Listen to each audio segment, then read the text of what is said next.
by Tinku Tufan।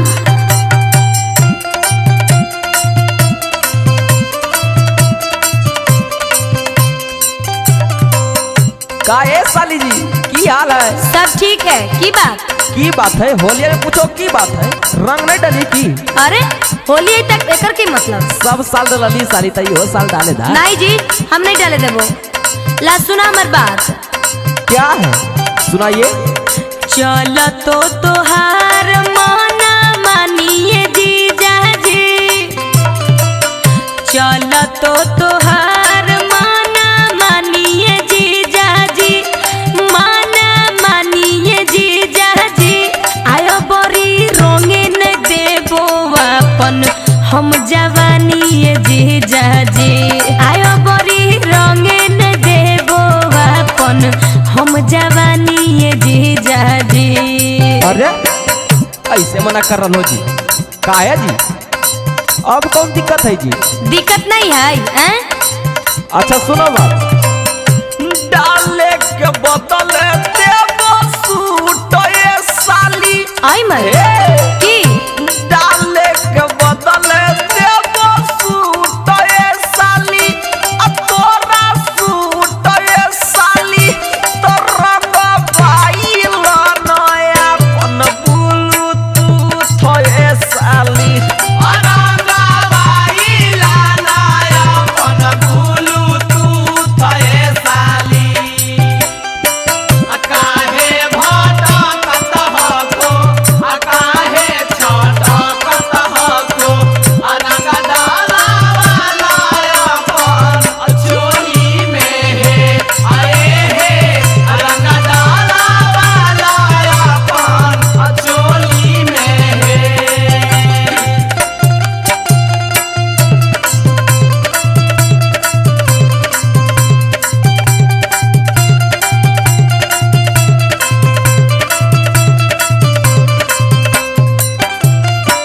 ए जीजा जी की? हमारा बुड़बक नहीं बना हो। पिछले साल भी ये कहा के तू हमारा झोल में रख ले रहो। ए जीजा जी की है जी? सुना साली साली कही के देह को डाली जीजा को काना जूस जी।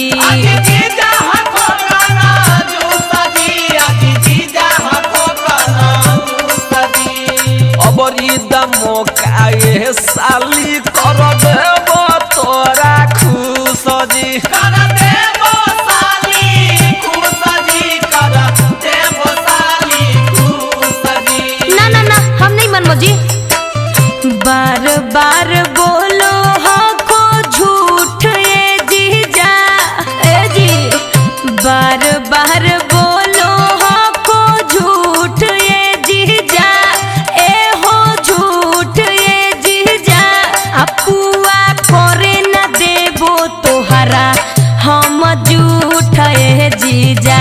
तो रंग पाइला नया पन बुलू तू ये साली। अरे अरे दूरे रहो जी। सम सम के बोली हो को भी हो के हो चार जर हे आए पल के लागल हो मसीन हे अरे हे अब हो जई तो देहिया तोर रंगीन हे। अभक भक जरा हको तोहर फला सवाहे आ देबो घुसाई मोटका पीन हे आए हे आ देबो घुसाई मोटका पीन हे।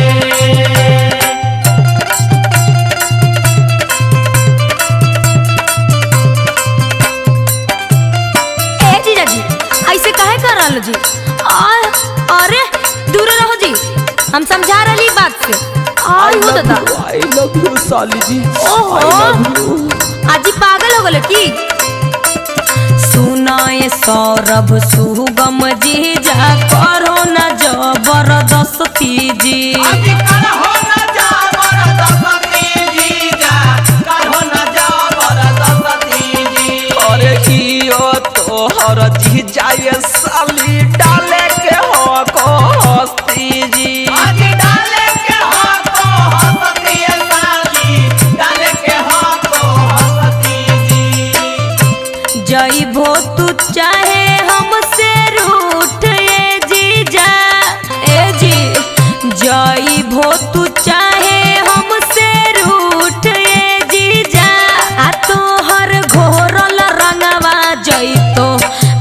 ससुर